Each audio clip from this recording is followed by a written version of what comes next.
Alrighty, a little late getting this out, but I need to do a quick introduction to our movie this week. I was going to do this in class, and the question I was going to ask is, does anybody recognize this person?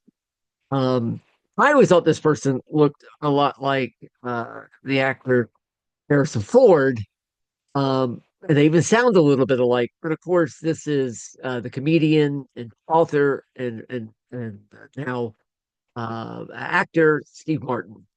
It's funny because he actually went gray really early in his life, and he dyed it a little bit, but then finally let it go natural. So since his like late 20s, he's always looked older. So it's funny. I mean, he's seven, he's in his late. Well, I guess he's getting 80 this year. Gosh, yeah, in 2025. He's almost 80, and yet he kind of looks the same as he did in the 70s. Anyway, um, I need to tell you a little bit about Steve Martin. And of course, the movie we're watching this week is a movie from 1978 called The Jerk. Well, the title's a little bit weird because the character he plays is not really like we think of Jerk as like a mean guy. He's not a mean guy. It would really better be called like the goofball or he's if you've ever seen Dumb and Dumber, that's closer to the character he's playing than like, a jerk. But nonetheless, this was based sort of on his stand-up kind of persona that he was doing at that time. So let's tell you a little bit about Steve Martin. It's funny because he's a really serious guy in real life. He's kind of quiet, and he's really intelligent. He's an art collector. He does art. He's a novelist. He's a playwright. He's done but yet he made his career playing really, really dumb, silly characters. So he grew up in California, and again was kind of an introvert. And for instance, taught himself how to play banjo, but he really wanted to perform and he was fascinated by magic tricks. And so he got a job at Disneyland when he was still a teenager, working in the magic shop there. And of course, you have to perform. And so he started doing tricks and comedy. And there was a person there named Wally Bogue who was had been a film actor and was a theater performer and did ventriloquism and all that. And by this point, Disneyland had hired him. He worked for years at Disneyland, and Steve Martin trained under him. And Steve Martin to this day is always credited with this relatively unknown actor, Wally Bogue, is kind of like setting him off. And again, while he was there, he honed his craft in banjo. Steve Martin's actually considered one of the all-time greatest banjoists. I mean, you can go on Spotify today and look up Steve Martin, and he has dozens of albums, and they're. Really good. I mean, but of course, when he was a comedian, he incorporated this into his act. In the 1960s, he went on to be more of a writer. He wrote for several comedy shows, including the Smothers Brothers. And these shows often would let him perform a little bit in between. He would kind of do comedic versions of his magic act or with his banjo, but slowly he developed his stand up act. By the early to mid 70s, he was a pretty well known comic. By the way, he played this area, including down in Tallahassee. He actually came a few times to Tallahassee back in the 1970s before he got really famous. But stand up I mean, he was a stand up comic. And at some point around 74, 75, he started really to explode. I mean, about the same time Richard Pryor was getting big, Steve Martin was also getting big.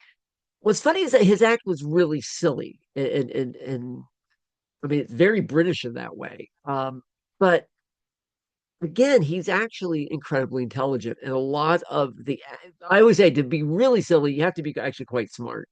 And a lot of the act was what we now would call meta.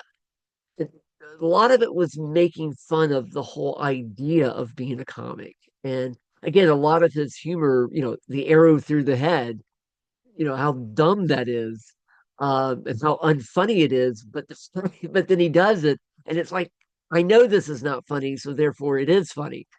Um, but it's also a riff on being a celebrity and the kind of making fun of that. Um, he again by 75, 76, he was really a rock star of comedy. Uh, Other than Charlie Chaplin, back in the 19 teens and 1920s, there really had never been a comedian as big as Steve Martin was from say 75 to about 80. Um, Ultimately, he would have television specials. He hosted Saturday Night Live. several times. In fact, I think he did it like 5 times in barely 2 years. A lot of people thought he was a member of Saturday Night Live. He wrote books. He had a number one book in like at the same time this movie came out. The Jerk was a number one movie. He even had a song, King Tut. It was a comedic song that he premiered on Saturday Night Live, and it went to number one. So again, there was a moment where he had a number one album, he had a number one book, he had a number one movie, he had a number one song. He was selling out literally coliseums and stadiums. He was that famous. And after he made The Jerk, he pretty much retired. He kind of ended his bit.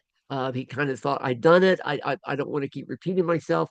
He actually stepped away from stand-up comedy and focused on writing and movies. So let's talk a little bit about The Jerk real quick. It was written by Steve Martin, really kind of based on his act. But he got the comedian and director Carl Reiner, the guy on the left here. Here he is with Mel Brooks. Carl Reiner to help him kind of polish the script, and then Carl Reiner went on to direct it.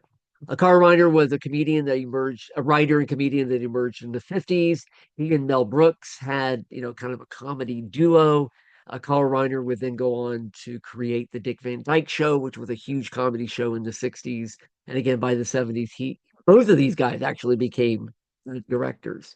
And of course, I've mentioned this before, but Carl Reiner is also the father of Rob Reiner, who used to be on the show All in the Family that we mentioned. But he's really more known today as being a film director. And of course, we saw When Harry Met Sally, which was directed by Rob Reiner. He still makes movies today. As I said, after this film came out, it was a massive hit, and Steve Martin basically retired his stand-up. And every so often, he'll do Saturday Night Live. Every so often, he'll go on a talk show and do a little stand-up, but he's never gone back to it. I think now people quit asking him, but for years there would always be rumors that Steve Martin was about to go back to stand-up. But kind of like Eddie Murphy, who was the next superstar of comedy in the mid '80s. And in fact, I would argue Eddie Murphy may have surpassed Steve Martin as far as just how famous he was. He did the same thing after a few years. He's like, I'm done. I did it. I don't need to do it anymore. Um, I've debated because I knew Steve Martin. He was so big, and I'm not going to lie, I'm a big fan. But he was so big, we couldn't not do a Steve Martin movie. And I know you guys have probably seen some of his later stuff, sort of his more kid stuff and family stuff, like Father of the Bride. Um, and I debated because he's had some other movies that I think are really high quality and funny. He did a movie that I think he was going. I don't think he was, but there was talk of him being nominated for an Oscar for this All of Me. Um, Comedians don't usually get nominated for Oscars. It's quite rare. Even though comedy is really really hard. All of Me, he starred with Lily Tomlin, and it's a weird story about she dies and her spirit goes into his body, so he's half her and half him. So it's again all this kind of crazy physical comedy. He also wrote a movie called Roxanne, which is a retelling. It's a romantic comedy, but it's a retelling of the famous story Cyrano de Bergerac. Um, and actually, one of my favorite performances was he had a small bit in the musical Little Shop of Horrors where he plays a dentist. I actually think it's his funniest thing. He's done lots and lots of movies though over the years. He's also again a writer. Probably the best book of comedy, Born Standing Up, which is about his early career. But he's also written plays. He's written novels. He's written. He's worked with cartoonists. Again, this guy really has done a lot. And he's still going. Like I said, he's 80 this year. They're doing their fifth season of Only Murders in the Building. And of course, he stars with Martin Short. And they don't really do stand up, but they do kind of a live performance where they joke with each other, they tease each other, and then Steve Martin plays the banjo. So again, this guy's career is over 50 years and he's still going. Okay, anyway, The Jerk, a couple of quick notices. It's a silly movie. And again, I love it, but not everybody likes it. It is a little weird. Again, it's I'm just be curious what you guys think of it. Okay, I realized I ran out of things to say there. Okay, that's it. We're done. All right, I will see you guys in class.